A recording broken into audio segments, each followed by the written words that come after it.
إن الحمد لله نحمده ونستعينه ونستغفره ونؤمن به ونتوكل عليه ونعوذ بالله من شرور أنفسنا ومن سيئات أعمالنا من يهده الله فلا مضل له ومن يضلل فلا هادي له وأشهد أن لا إله إلا الله وأشهد أن محمدا عبده ورسوله أما بعد فإن خير الحديث كتاب الله وخير الهدي هدي محمد صلى الله عليه وسلم وشر الأمور محدثاتها وكل محدثة بدعة وكل بدعة ضلالة وكل ضلالة في النار اعوذ بالله من الشیطان الرجیم لقد كان لكم في رسول الله اسوہ۔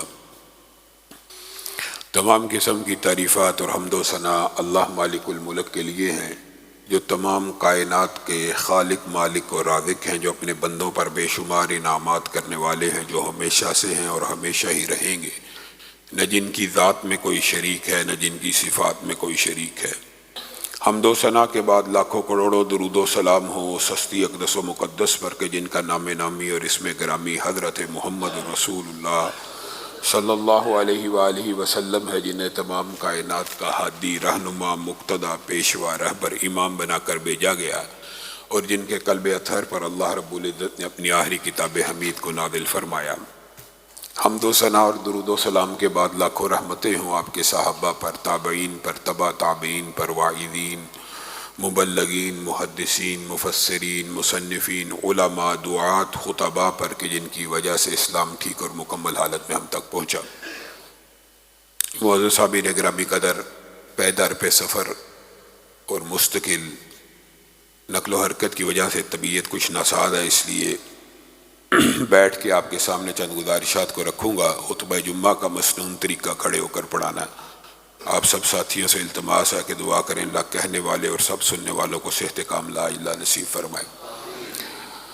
معزز سامعین گرامی قدر، احد کے حوالے سے چند واقعات، اس کے بعد کے چند واقعات آپ لوگوں کے گوش گزار کر رہے ہیں۔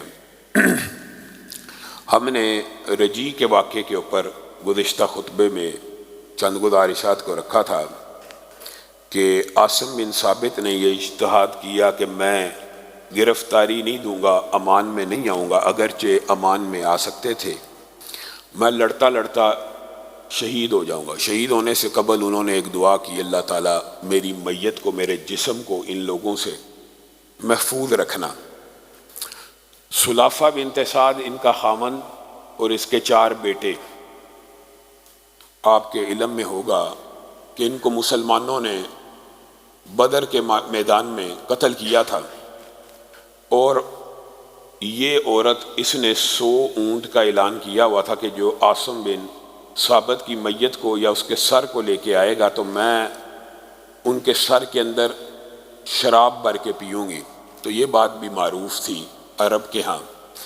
تو عاصم بن ثابت جس وقت شہید ہو گئے تو بعض لوگوں نے اس نیت سے کہ ہم سلافہ کو اس کا سر بیچ دیں گے اور 100 اونٹ پالیں گے، سر کو کاٹنے کی کوشش کرنے کے لیے ان کی میت کی طرف پیش قدمی کی تھی، اور یہ صحیح سند سے ثابت ہے کہ انہوں نے یہ دعا کی تھی، اللہ میری میت کو ان دشمنوں سے محفوظ فرمانا۔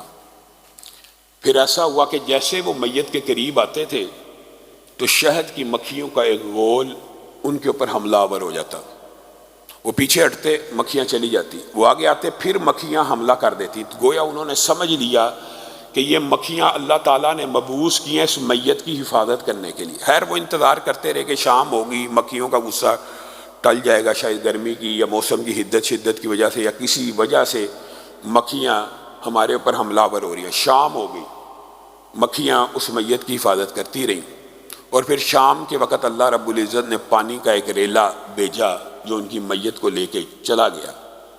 تو یہاں سے ایک بات یہ بھی ثابت ہوتی ہے کہ کرامات اولیاء یہ ثابت ہوتی ہیں، لیکن ایک بات ضمنی طور پہ یہ بھی سمجھنے کی ضرورت ہے کہ کرامت ولی یا کرامات اولیاء صحیح سند سے ثابت ہیں، بے شمار ثابت ہیں صحابہ کی، تابعین کی، لیکن کیا کرامت ولی کے ذاتی اختیار میں ہوتی ہے یا نہیں، یہ بات سمجھنے کی ضرورت ہے۔ جو معجزہ ہوتا ہے نا، معجزہ مستقل جو معجزہ ہوتا ہے وہ نبی کو اللہ رب العزت نے اختیار دے دیا ہوتا ہے کہ امت اگر آپ سے مطالبہ کرے آپ یہ معجزہ دکھا دیں۔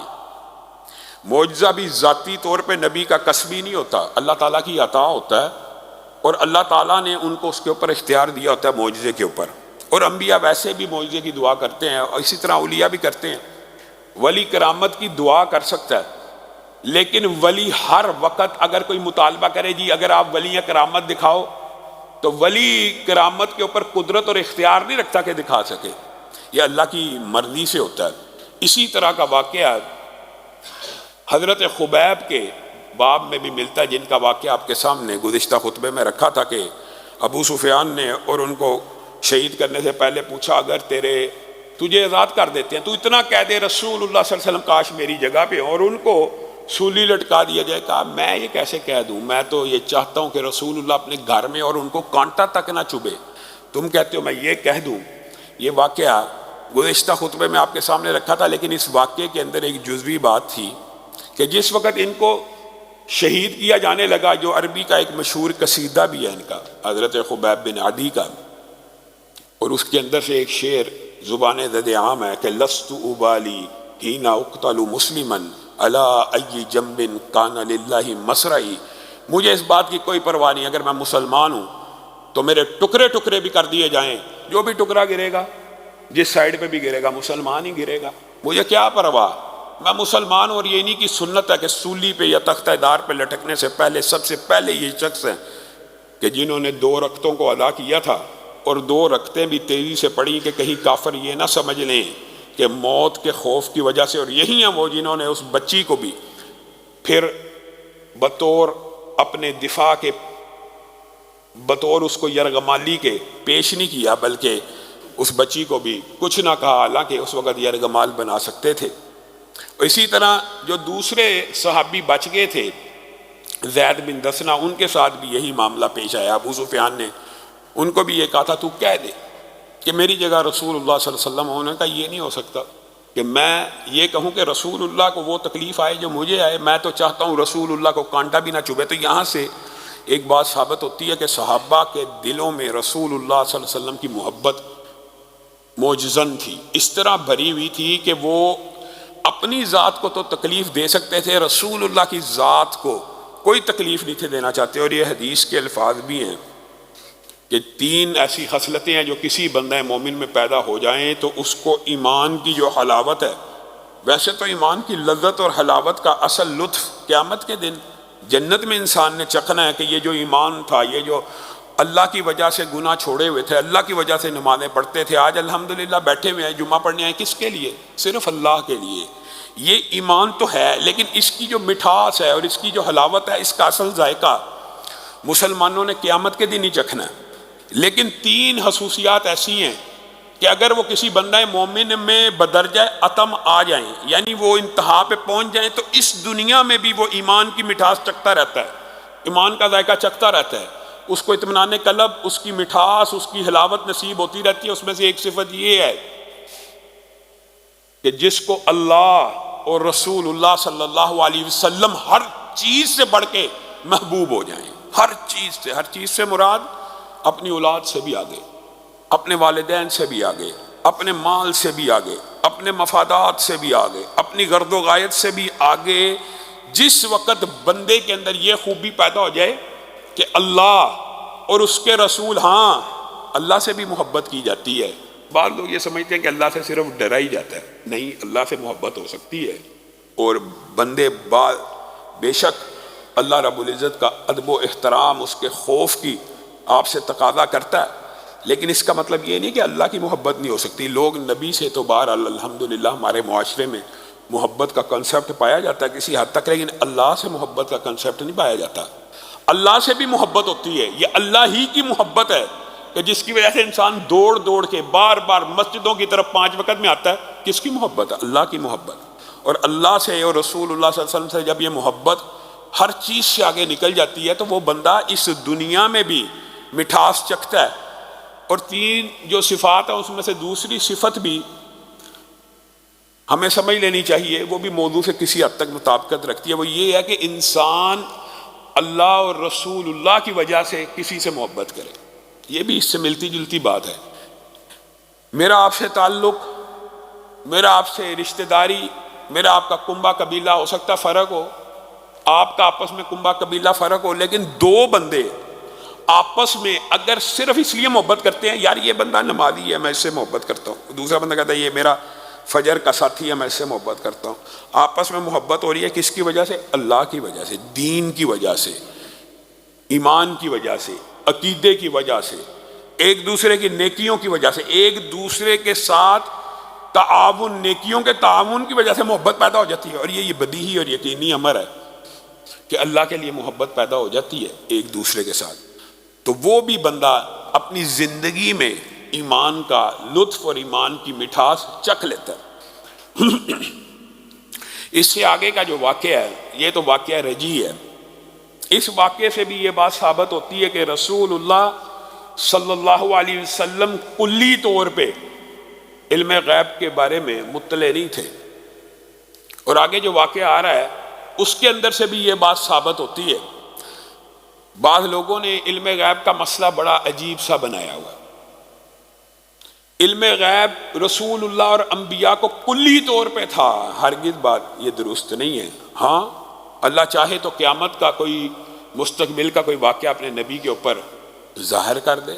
رسول اللہ صلی اللہ علیہ وسلم نے آپ کو اور مجھے اطلاع نہیں دی کہ کل قیامت کے دن کیا ہوگا۔ ہاں غیب کا یہ علم اللہ نے رسول اللہ کو عطا کر دیا کہ فلاں کے ساتھ یہ ہوگا، فلاں جہنمی کے ساتھ یہ ہوگا، فلاں کے ساتھ یہ ہوگا، فلاں کے ساتھ یہ ہوگا۔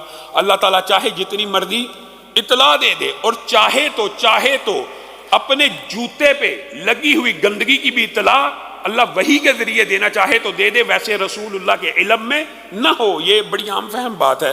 رسول اللہ نماز کرا رہے تھے، اچانک جوتوں کو اتارا، صحابہ نے بھی اتار دیا۔ رسول اللہ نے کہا آپ نے کیوں اتارا؟ کہا آپ نے اتارا تھا ہم نے بھی اتار دیا۔ تو رسول اللہ نے کہا مجھے تو جبریل امین نے آ کے بتلایا تھا کہ میرے جوتوں کے نیچے کچھ لگا ہوا ایسا جو نماز کے لیے موضوع نہیں ہے، درست نہیں ہے۔ بتائیے کتنے انچ کا فاصلہ، کتنے فٹ کا فاصلہ ہے؟ رسول اللہ کو کس نے بتایا؟ آسمان سے جبریل نے۔ رسول اللہ صلی اللہ علیہ وسلم جبریل امین کا انتظار کر رہے ہیں، بار بار پریشان ہے، کچھ پریشان ہو گئے کہ آ نہیں رہے، وعدہ ہے، اور فرشتے تو اپنا وعدہ نہیں توڑتے۔ بہرحال بے چین ہو کے باہر نکلے تو جبریل امین موجود ہیں۔ کہا آپ اندر نہیں آئے؟ کہا آپ کے گھر میں آپ کی چارپائی کے نیچے ایک کتے کا بچہ لیٹا ہوا ہے اور ہمیں اجازت نہیں جس گھر میں وہاں پہ داخل ہو جائے۔ بتائیے رسول اللہ صلی اللہ علیہ وسلم کی چارپائی ہے، کتنے انچ کا فاصلہ، کتنے فٹ کا فاصلہ؟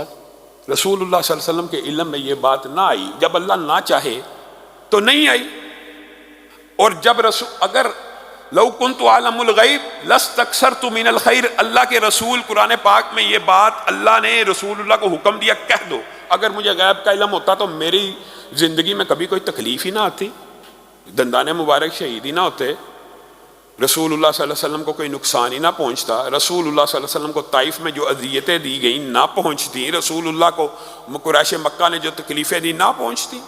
اور ویسے بھی یہ جو عقیدہ اور فلسفہ ہے کہ کلی طور پہ انبیاء کو علم غیب ہوتا ہے، یہ اتنا باطل اور فاسد ہے کہ یہ انبیاء کی قربانیوں کے اوپر پانی پھیرنے والی بات ہے۔ ابراہیم ان کو پتہ ہے میرے بیٹے اسماعیل کے گردن کے اوپر میں نے چھری کو چلانا چلنی نہیں ہے، بکرے نے آ جانا ہے، مینڈے نے آ جانا ہے۔ مجھے بتائیے ابراہیم نے پھر کیا قربانی دی؟ اگر ان کے علم میں ہے کہ یہ کٹنا ہی نہیں، اگر ان کے علم میں آگ نے ٹھنڈے ہو جانا ہے، قربانی کیا ہے؟ گویا یہ انبیاء کی قربانیوں کے اوپر۔ ہاں یہ بات ہمارا عقیدہ ہے، اللہ چاہے تو نبی کے اوپر وحی کا سلسلہ جاری رہتا ہے، جب چاہے اطلاع کر دے۔ رسول اللہ کو ایک مرتبہ ایک غزوے میں آگے آئے گا واقعہ، ایک غزوے میں رسول اللہ صلی اللہ علیہ وسلم امی عائشہ کا ہار ڈھونڈ رہے ہیں۔ امی عائشہ نے کہا میں نے ہار کے بغیر نہیں جانا، بریرہ کا ہے، میں اس سے ادھار لے کے آئی ہوں، میں نے اس کو واپس کرنا۔ رسول اللہ صلی اللہ علیہ وسلم نے حکم دے دیا ڈھونڈو ڈھونڈو ڈھونڈو، نہ ملا۔ اگر علم تھا تو ڈھونڈا کیوں؟ اور جب اونٹ اٹھا، اونٹ کی گردن کے نیچے چند انچ کے فاصلے کے اوپر ہار پڑا ہے، اللہ نہ چاہے رسول اللہ کو بھی علم نہ ہو سکے، اور اگر اللہ چاہے تو بدر کے میدان میں نے آپ کے سامنے یہ بات کو رکھا تھا، کل فلاں جگہ فلاں کافر گرا ہوگا، کل فلاں جگہ فلاں کافر مرا پڑا ہوگا، کل فلاں جگہ فلاں کافر کی گردن کٹی ہوگی۔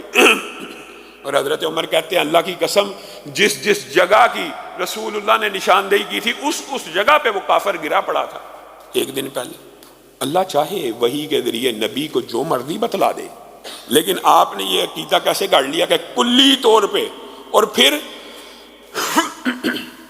نبیوں کے بارے میں تو چلو یہ بات ہوگی کہ وحی آ جاتی ہے اور اللہ تعالیٰ جو چاہتا بتا دیتا ہے، امتی کے بارے میں، اولیاء اللہ کے بارے میں یہ گمان اور تصور بھی آپ نے کیسے کر لیا؟ کیا اولیاء اللہ کے اوپر بھی فرشتے اترتے؟ فرشتے وحی لے کر، اللہ کا پیغام لے کر، اللہ کا کلام لے کے نبیوں کے علاوہ کسی کے اوپر نہیں اترتے۔ ہاں لغوی طور پہ فرشتہ آپ کے اور میرے ذہن میں نیکی کا خیال ڈالتا ہے، شیطان ایک خیال حدیث میں آتا ہے شیطان کی طرف سے ہوتا ہے، ایک خیال فرشتے کی طرف سے ہوتا ہے، فیصلہ آپ نے کرنا ہے، جو نیکی کا وہ فرشتے کی طرف سے ہے، جو شریعت سے دور لے کے جا رہا ہے وہ شیطان کی طرف۔ یہ خیالات ڈالنا اور بات ہے، لیکن کیا فرشتے امتیوں کے اوپر اور دیگر جو اطمینان قلب کی روایات ہے یا آیات ہے، فرشتے نازل ہوتے ہیں مومنوں کے دلوں کے اوپر سکینت نازل کرنے کے لیے، اطمینان نازل کرنے کے لیے، ان کو استقامت عطا کرنے کے لیے، ان کے ساتھ جنگوں میں جہاد میں شریک ہونے کے لیے۔ لیکن کیا وہ ان سے کلام بھی کرتے ہیں اس طرح وحی کے طور پہ کہ اللہ تعالیٰ نے یہ کہا کہ کل یہ ہوگا؟ یہ سب سے برا عقیدہ ہے۔ یہ ایسے ہی ہے کہ جو اللہ کے اوپر کوئی بندہ جھوٹ باندھے، اور یہ ایسے ہی ہے جیسے کوئی شخص دعویٰ نبوت کرے۔ صحابہ سے، صحابیات سے یہ بات ثابت ہے کہ رسول اللہ صلی اللہ علیہ وسلم جب دنیا سے چلے گئے، حضرت فاطمہ ام ایمن وغیرہ کی روایات صحیح سند سے موجود ہیں، انہوں نے کہا تھا ایک غم تو یہ ہے کہ رسول اللہ دنیا سے چلے گئے ہیں، دوسرا غم یہ اب قیامت تک جبریل امین کس کے اوپر وحی لے کے آئے گا؟ گویا وحی کا سلسلہ بھی ختم ہو گیا، وہ والی وحی جو اللہ کا پیغام۔ آپ کہتے ہیں نہیں جی فرشتہ ہمارے اوپر بھی آتا ہے، ہمیں بھی آ کے بتلاتا ہے، ہمارے معاشرے میں ایسے ایسے ولایت کا دعویٰ کرنے والے موجود ہیں، معاذ اللہ، جو کہتے ہیں کہ میرے پاس جبریل بھی آتے ہیں اور میکائیل بھی آتے ہیں، ہمارا علاج انہوں نے کیا، ہمارا آپریشن جناب انہوں نے کیا۔ ایک بندے نے تو ایسا دعویٰ بھی کر دیا تھا، وہ معاذ اللہ میرے خادم ہیں، جلیل القدر رسول اور پیغمبروں کے بارے میں ہمارے معاشرے میں یہ عقیدہ پایا جاتا ہے۔ اور جو بندہ ولایت کا دعویٰ کر رہا ہے یہ بھی یاد رکھیں وہ کبھی ولی نہیں ہو سکتا، کیونکہ ولایت کوئی منصب نبوت جیسا نہیں ہے کہ جس کا دعویٰ کیا جائے، جس کا اظہار کیا جائے، جس کی طرف بلایا جائے۔ نبی کا تو یہ ڈیوٹی ہے، اس کی ذمہ داری ہے کہ وہ نبوت کا اعلان کرے اور لوگوں کو اپنے پیچھے چلائے سنت کے اوپر اللہ کے ساتھ ملانے کے لیے۔ ولی کی یہ ڈیوٹی نہیں ہے کہ وہ لوگوں کو کہے میرے پہ ایمان لے کے میں ولی ہوں۔ اچھا جی آپ ولی ہیں، آپ کوئی کرامت دکھائیں تو وہ کوئی شعبدہ بازی، جادوگری، کہانت دکھا کے لوگوں کو، جو بندہ خود کو ولی کلیم کرے کہ جی میں ولی اللہ ہوں میرے پر ایمان لے کے آئے، پہلی بات یہی سب سے بڑی نشانی ہے۔ علماء اور محدثین نے لکھ دیا کہ وہ بندہ بے ایمان ہے، وہ ولی نہیں ہو سکتا۔ اور پھر جو آگ کے اوپر چل رہا ہے، پانی کے اوپر چلنے کے دعوے، ہوا میں اڑنے کے دعوے کرے، وہ کبھی ولی نہیں ہو سکتا، وہ جادوگر تو ہو سکتا ہے۔ ہاں اسی خطبے میں آپ کے سامنے کرامت اولیاء کا ذکر کیا ہے، کرامت ہوتی ہے ولی کے، لیکن ولی کے اختیار میں نہیں ہوتی، وہ اللہ تعالیٰ چاہے کسی کو عطا کرے، چاہے تو کسی کو عطا نہ کرے، چاہے جتنا مرضی بڑا پہنچا وہ بزرگی کیوں نہ ہو۔ تو گویا یہ بات بھی سمجھ لینی چاہیے کہ یہ جو علم غیب کا عقیدہ ہے یہ ہر نبی کلی طور پہ عالم الغیب نہیں ہوتا، مستقبل کا، ہاں جس واقعے کے بارے میں، جس حوالے کے بارے میں اللہ رب العزت چاہے، جس واقعے کے بارے میں اطلاع کرنا چاہے، اللہ تعالیٰ اس واقعے کے بارے میں اطلاع کر دے، اس میں کسی بھی قسم کی کوئی حرج کی بات نہیں۔ آگے یہ جو واقعہ بیر معونہ کا ہے، اس کا پس منظر یہ ہے کہ عامر بن طفیل رسول اللہ صلی اللہ علیہ وسلم کی بارگاہ میں پیش ہوا اور آ کے کہنے لگا اے اللہ کے رسول میں آپ کے اوپر ایمان لے کے آتا ہوں۔ یہ بڑا سرکش آدمی تھا، میں آپ کے اوپر ایمان لے کے آتا ہوں، لیکن اس ایمان لانے کے بدلے میں آپ مجھے یہ دیں، آپ مجھے، آپ کے بعد خلیفہ میں، آپ کے بعد بادشاہت میری، آپ ابھی میرے سے یہ ایگریمنٹ کریں میں آپ کی باتوں کو قبول کروں گا۔ یا تیسری بات ہے اگر آپ نے جبر بھی کیا، ڈرانے کی کوشش بھی کی،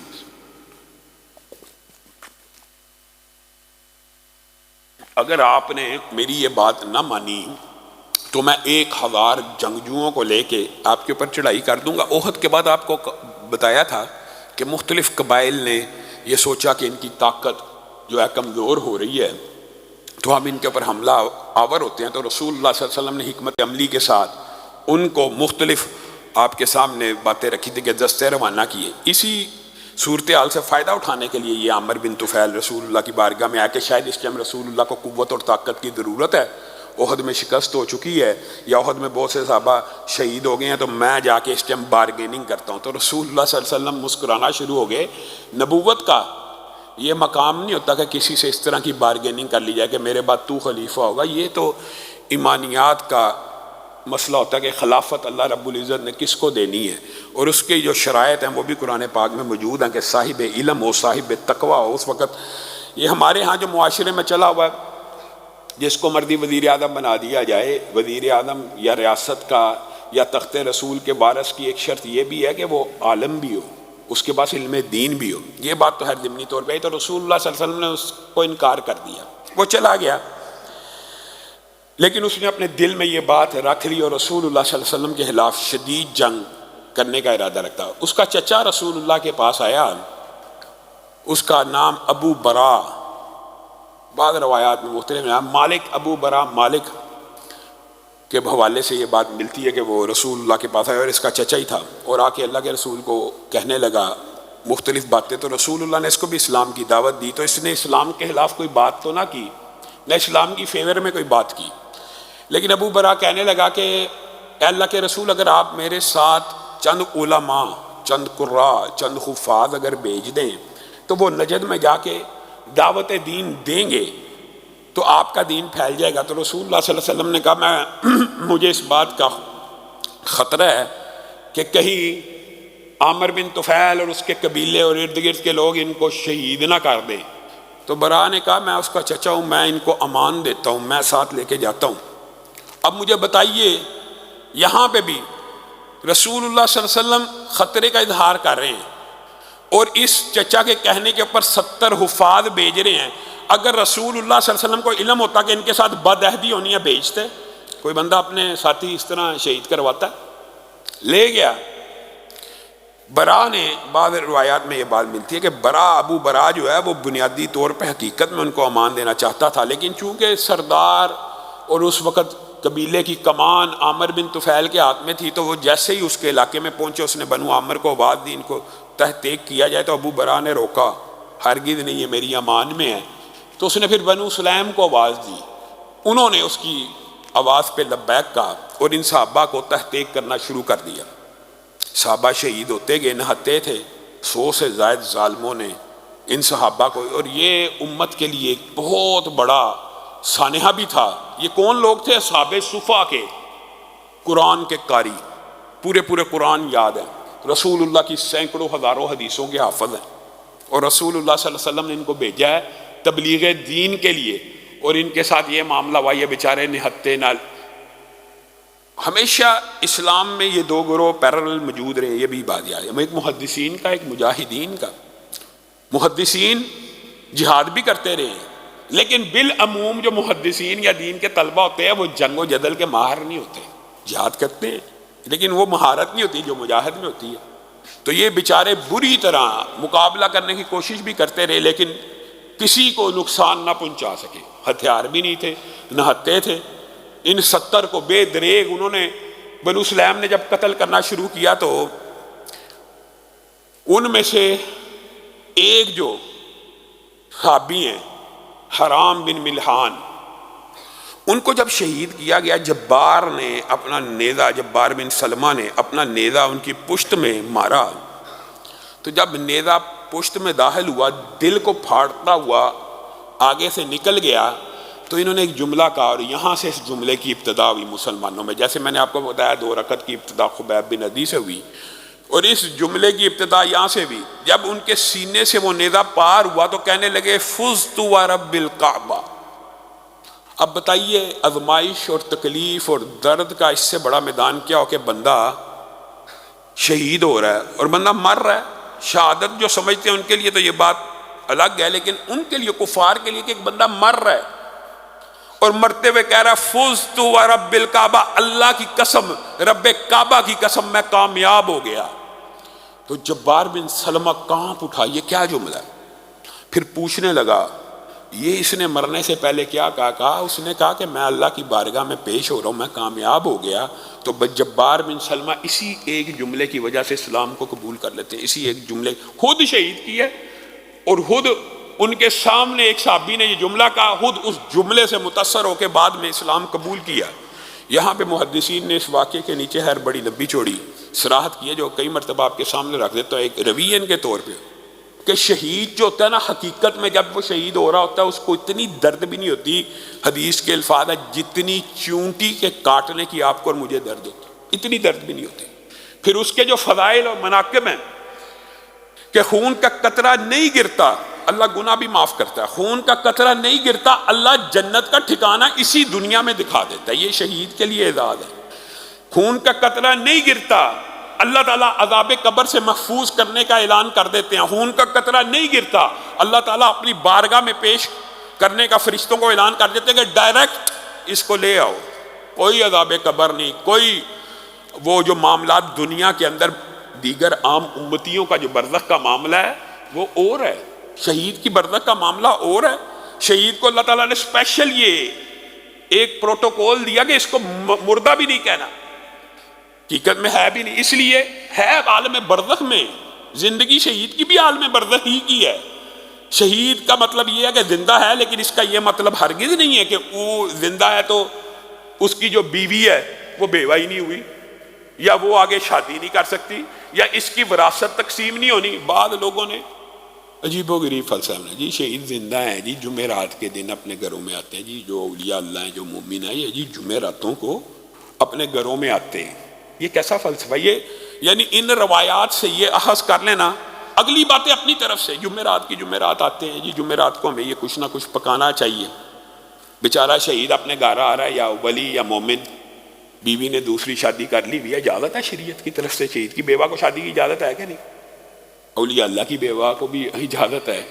یہ گھر آ رہا ہے جمعرات کے دن، بیوی نے شادی کی ہوئی ہے، اب بتائیں یہ اللہ تعالیٰ، یہ ان لوگوں نے کیا مذاق بنایا ہوا ہے؟ یہ عقیدے کی بھی اصلاح ساتھ ساتھ، یہ مطلب نہیں ہے کہ شہید زندہ ہے تو وہ اس دنیا میں زندہ، زندہ وہیں پہ ہے، بلکہ اس زندگی کا خد و خال بھی رسول اللہ نے بیان کر دیا کہ پرندوں کے کالم میں اس کی روح کو ڈالا جاتا ہے، ایسے خوبصورت پرندوں کے کالم میں کہ عرش کے نیچے قندیلیں لٹک رہی ہیں، ان کے اندر آ کے شام کو سو جاتے ہیں، اور صبح ہوتی ہے تو جنت کی چراگاہ میں چرنا پھرنا شروع کر دیتے ہیں، کوئی عذاب قبر نہیں، اللہ کی بارگاہ میں سیدھا پیش ہو گئے۔ اور ان بیر معونہ کے شہداء کے بارے میں رسول اللہ صلی اللہ علیہ وسلم نے کہا، انہوں نے اللہ رب العزت کی بارگاہ میں جا کے کہا کہ نبی کریم کو بھی ہمارا پیغام دے دیں، اور اگر آپ غور کریں قرآن پاک حدیث نبویہ سے تو یہ مقام بھی شہداء کو ملا سب سے زیادہ۔ 99% جو پیغامات شہداء نے اللہ سے مطالبہ کیا کہ دنیا میں پہنچا دیے جائیں، وہی قرآن پاک اور احادیث میں پہنچے ہیں۔ عام اولیاء اللہ انبیاء کا کہ واقعات اس طرح صراحتاً نہیں ملتے، ہاں شہید کا واقعہ ملتا ہے۔ ان شہداء نے بھی اللہ رب العزت کی بارگاہ میں جا کے کہا کہ نبی کریم کو بھی اطلاع کر دیجئے کہ جب ہم آپ کی بارگاہ میں پیش ہوئے تھے تو آپ ہم سے راضی تھے، اور آپ نے ہمارا جو اکرام کیا، اے اللہ ہم آپ سے راضی ہو گئے ہیں۔ تو رسول اللہ صلی اللہ علیہ وسلم نے ان کا یہ پیغام بھی صحابہ کو پڑھ کے سنایا۔ ان میں سے ایک صحابی کو جو ہے عامر بن طفیل نے عمر بن امیہ کو معاف بھی کیا تھا، ایک صحابی کو چھوڑ دیا تھا کہ اس کے قبیلے کے ساتھ اس کی محبت، باقی سب کو شہید کر دیا، 70 کے قریب شہید ہوئے، ان اکیلوں کو چھوڑ دیا، اور ان کو کہا جا میں تجھے آزاد کرتا ہوں، تیرے پہ احسان کرتا ہوں، تجھے آزاد کرتا ہوں۔ اور یہی وہ صحابی ہیں جنہوں نے بعد میں سارے کے سارے واقعے کی داستان دیگر صحابہ کو، رسول اللہ صلی اللہ علیہ وسلم کو جا کے سنائی۔ یہ بھی یہی بیان کرتے ہیں کہ جس وقت یہ سارا معاملہ ہو رہا تھا تو عامر بن طفیل نے ایک صحابی کے، پھر کرامت ولی کی بات آ گئی، عامر بن طفیل نے ایک میت کی طرف اشارہ کر کے کہا یہ کون ہے یہ شخص؟ عامر بن طفیل نے، یعنی کافر بے ایمان نے، وہ بھی دیکھ رہا اپنی آنکھوں سے لیکن ایمان کو قبول نہ کیا، یہ شخص کون ہے؟ کہا میں نے کہا یہ تو جناب عامر بن فہیرہ ہیں، تو یہ تو ہمارے ہاں بڑے مقام و درجے والے۔ کہتا ہے جس وقت میں نے اس کو قتل کیا میں نے دیکھا ان کی میت آسمان کی طرف گئی ہے اور آسمان کے بہت قریب ہو گئی، تو اس وقت پھر اس کی میت کو اطمینان سے اتارا گیا۔ یہ کافر گواہی دے رہا ہے کہ میں نے عامر بن فہیرہ کے ساتھ یہ ماجرا ہوتے ہوئے دیکھا۔ خیر عمر بن امیہ کو، ان کا نام بعض روایات میں پورا عمر بن امیہ زمری بھی آتا ہے، ان کو جب انہوں نے آزاد کیا تو یہ واپس مدینہ میں پہنچنے لگے تو وہاں پہ انہوں نے 2 شخص دیکھے مدینہ سے پہلے، یہ بھی واقعہ مشہور ہے اور اس کے اندر بھی فقہی بہت سے ابواب ہیں۔ یہی ہیں وہ جو جب جوش و جذبات میں انہوں نے دیکھا بنو عامر کے 2 شخص ہیں مدینہ میں ابھی داخل نہیں ہوئے، تو ان سے پوچھا آپ کس قبیلے کو ہو؟ پتہ لگا عامر بن طفیل کے قبیلے کے ہیں۔ تو انہوں نے مدینہ پہنچنے سے پہلے یہاں پہ رشٹ کرنا شروع کی کہ جیسے ہی یہ 2 بندے سوئے میں ان کو قتل کر دوں، اور جیسے ہی وہ سوئے انہوں نے ان 2 کو قتل کر دیا کہ میں گویا بدلہ لے رہا ہوں ان شہداء کا۔ تو رسول اللہ صلی اللہ علیہ وسلم نے یہاں پہ کہا تھا کیا عمر تو نے 2 ایسے بندوں کو شہید کیا ہے جن کی دیت میں محمد صلی اللہ علیہ وسلم ادا کروں گا، کیونکہ میں انہیں امان دے چکا ہوں، اور ان 2 بندوں کا کیا قصور اس قتل کے اندر، حالانکہ دشمن قبیلے کے، حالانکہ مخالف قبیلے کے ہیں، حالانکہ ان کے قبیلے والوں نے مسلمان صحابہ پہ ظلم کیا ہے، لیکن چونکہ یہ جرم میں ملوث نہیں ہے تو رسول اللہ صلی اللہ علیہ وسلم نے کہا تھا میں ان کی دیت کو تیری طرف سے ادا کروں گا، تو نے کیوں یہ عمل کیا؟ گویا اسلام تو اس قسم کی ہلاکیات دکھاتا ہے کہ جو غیر حربی کافر ہے جس کے بارے میں یقین ہو جائے کہ یہ مسلمانوں کے خلاف جنگ کرنا ہی نہیں تھا چاہتا، آپ اس کو قتل نہیں کر سکتے، آپ نے کیسے قتل کر دیا؟ پھر عمر بن امیہ نے یہ سارے کا سارا واقعہ رسول اللہ صلی اللہ علیہ وسلم کی بارگاہ میں رکھا۔ اب مجھے بتائیے، یہاں پہ بھی یہ بات سمجھ آتی ہے کہ رسول اللہ صلی اللہ علیہ وسلم کو اگر علم ہوتا کہ 70 میرے امت کے عالم محدث اتنے بڑے قراء شہید ہو جانے ہیں، رسول اللہ صلی اللہ علیہ وسلم بھیجتے؟ اور پھر جب عمر بن امیہ نے آ کے رسول اللہ صلی اللہ علیہ وسلم کو سارا واقعہ بیان کیا نا، تو رسول اللہ صلی اللہ علیہ وسلم اس واقعے سے اتنا غمگین ہوئے تھے۔ یہ بات بھی سمجھ لیجئے، یہ وہ وقت ہے کہ جس وقت رسول اللہ صلی اللہ علیہ وسلم نے 5 نمازوں میں، 5 فجر ظہر عصر مغرب عشاء 5 کی 5 نمازوں میں 30 دن پورا ماہ لگاتار ان لوگوں کے خلاف بد دعا کی، لگاتار بد دعا کی۔ صحابہ کہتے ہیں عجیب معاملہ تھا، فجر ہوتی رکوع کے بعد رفع یدین کرتے اور ان کے لیے بد دعا شروع کرتے، ظہر ہوتی رکوع کے بعد رفع یدین کرتے ان کے لیے بد دعا کرتے، پورا 1 ماہ رسول اللہ صلی اللہ علیہ وسلم نے ان بے ایمانوں کے لیے بد دعا کی، اور رسول اللہ صلی اللہ علیہ وسلم نے نام لے کے بھی کہا اللہم اکفینی عامرہ، اللہ مجھے عامر کے شر سے، ہمارے صحابہ کو عامر کے شر سے بچا۔ تو اللہ رب العزت نے عامر کی گردن کے اندر ایسی گلٹی پیدا کی جو طاعون نما تھی، اور رسول اللہ صلی اللہ علیہ وسلم نے وہاں پہ بیٹھے بیٹھے صحابہ کو اطلاع کر دی اللہ تعالیٰ نے میری بد دعا کو سن لیا اور اس کی گردن میں ایک ایسی گلٹی پیدا ہو گئی ہے جس کی وجہ سے وہ مر جائے گا۔ اور ایسا ہی ہوا، وہ آخری دن ایک تو اس کی جو سارے کے سارے خواب تھے بادشاہت کے، خلافت کے، وہ بھی ٹوٹ گئے، اور رسول اللہ صلی اللہ علیہ وسلم کے خلاف اس طرح کی حرکت کرنے کے سبب لوگ آہستہ آہستہ اس سے دور ہوتے گئے۔ جب گلٹی پیدا ہوگی کوئی اس سے سلام نہیں تھا لیتا کہ یہ بیماری متعدی نہ ہو، ہمیں نہ لگ جائے۔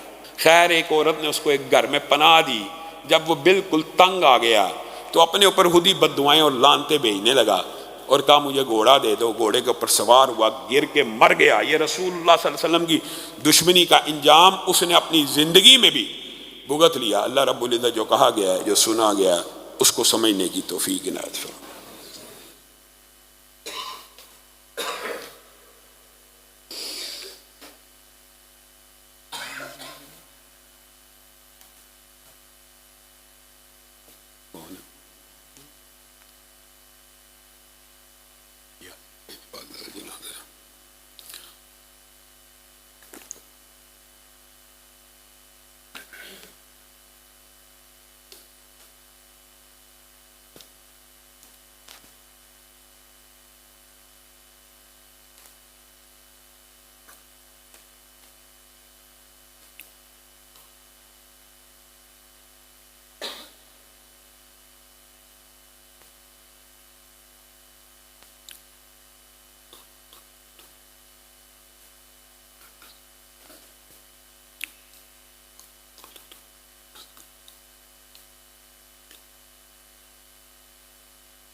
ان الحمد للہ نحمدہ ونستعینہ ونستغفرہ ونؤمن بہ ونتوکل علیہ ونعوذ باللہ من شرور انفسنا ومن سیئات اعمالنا من يهده الله فلا مضل له ومن يضلل فلا هادي له واشهد ان لا اله الا الله واشهد ان محمدا عبده ورسوله اما بعد فان خير الحديث كتاب الله وخير الهدي هدي محمد صلى الله عليه وسلم وشر الامور محدثاتها وكل محدثة بدعة وكل بدعة ضلالة وكل ضلالة في النار۔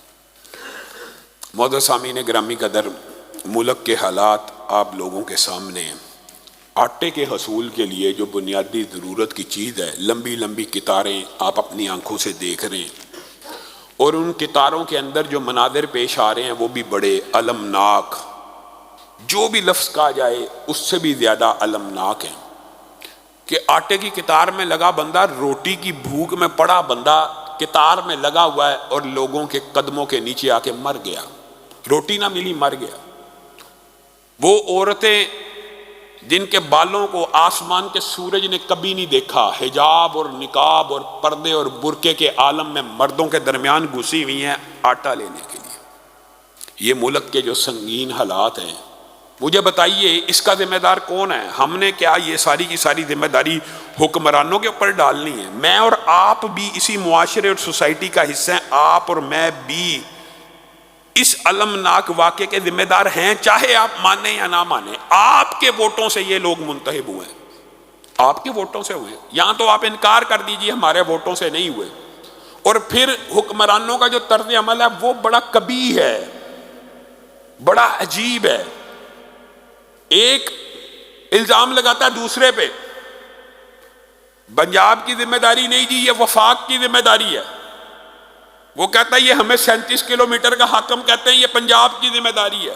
فلاں ترمیم میں خوراک کی جو ساری کی ساری فراہمی ہے وہ صوبے کی ذمہ داری ہے جی، گندم کا جو کوٹا ہے جی وہ وفاق کی ذمہ داری ہے۔ ہر بندہ اپنی ذمہ داری دوسرے کے اوپر پھینک رہا ہے۔ عوام کس سے پوچھے؟ آٹے کا بحران پیدا ہوا کبھی کوئی کسی کے اوپر الزام لگا رہا ہے جی پنجاب بڑا بھائی ہے جی، بلوچستان میں آٹا پنجاب نے دینا ہے۔ دوسرا الزام لگا رہا ہے جی KPK کے اندر جو آٹا جاتا ہے وہ سارے کا سارا افغانستان سمگل کر دیا جاتا ہے۔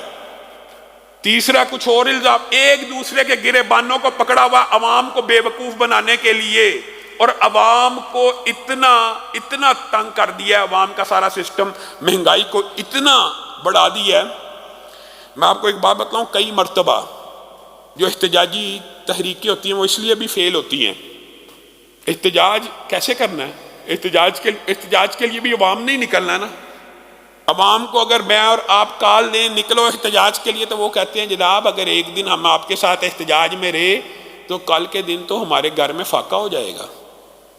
گویا انقلاب کے لیے بھی ایک دن کی روٹی گھر میں ہونا تو ضروری ہے، تو بندہ نکلے گا نا۔